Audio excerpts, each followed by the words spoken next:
Since October 7th, Hamas has fired over 10,000 rockets toward Israel.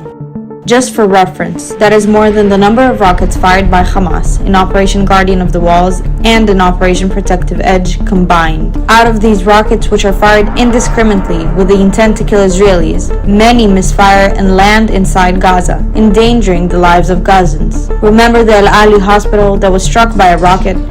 It was a misfired rocket launched by Islamic Jihad, which killed Gazan civilians.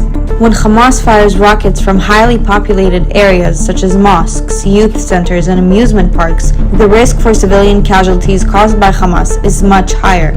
Let's put it into numbers. Approximately 1,000 rockets launched by Hamas have misfired since the beginning of the war and have fallen inside Gaza. Hamas must be held accountable for their crimes against Israelis and Gazans alike.